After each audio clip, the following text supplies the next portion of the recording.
حب الأنام. শবে মেরাজে কোনো রোজা বা আমল আছে কিনা দয়া করে কোরআন হাদিস থেকে আমাদেরকে বলবেন। দেখেন, শবে মেরাজ নবী করিম সাল্লাল্লাহু আলাইহি সাল্লামের যে রাত্রে মেরাজ হয়েছিল সেটা হলো শবে মেরাজ।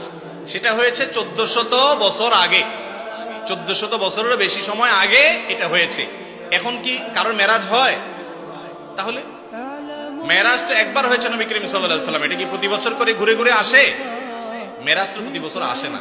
হ্যাঁ, যেই রাতে তার মেরাজ হয়েছে প্রতি বছর ওই রাত ওই তারিখটা যদি ঘুরে আসে ওটাকে মেরাজ বার্ষিকী বলা যেতে পারে। যাই হোক, নবী করিম সাল্লাল্লাহু আলাইহি সাল্লামের মেরাজ সম্পর্কে হাফেজ ইবনে হাজার আসকালানী, ইমাম ইবনে তাইমিয়া, ইমাম ইবনুল কাইয়িম রাহিমাহুল্লাহ সহ পৃথিবীর বড় বড় পণ্ডিত আলেম যারা আছেন, যাদের ইলম থেকে উপকৃত হওয়া ছাড়া কোনো উপায় নাই এমন অবস্থা, সেই সমস্ত মুহাদ্দিস এবং উলামাদের বক্তব্য হলো নবী করিম সাল্লাল্লাহু আলাইহি সাল্লামের মেরাজ হয়েছে এটা সত্য নয় বরং মহাসত্য, কিন্তু কোন মাসে হয়েছে, কোন তারিখে হয়েছে এই বিষয়ে নবী করিম সাল্লাল্লাহু আলাইহি সাল্লামের কোন হাদিস থেকে পরিষ্কারভাবে স্পষ্টভাবে বিশুদ্ধ কোন বর্ণনা দ্বারা কোনোভাবে প্রমাণিত না।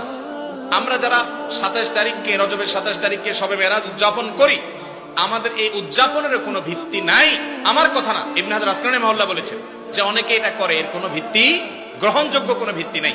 ভাইরা আমার, মাস তো বটে, সনটা পর্যন্ত সাহাবীরা ফিক্স করে দিয়ে গেছেন এমন কোন বর্ণনা পাওয়া যায় না।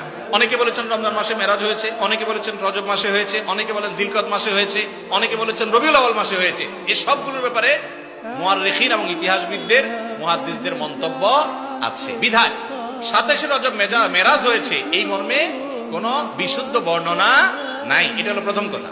নাম্বার 2, দ্বিতীয় কথা হলো মেরাজ রাসূল আকরাম সাল্লাল্লাহু আলাইহি ওয়াসাল্লামের জীবনে হয়েছে হিজরতের আগে মক্কায়। এরপরে তিনি মদিনায় হিজরত করে আসছেন, আরো অনেক বছর বেঁচে ছিলেন, সাহাবীরা বেঁচে ছিলেন, খোলাফায়ে রাশিদা বেঁচে ছিলেন।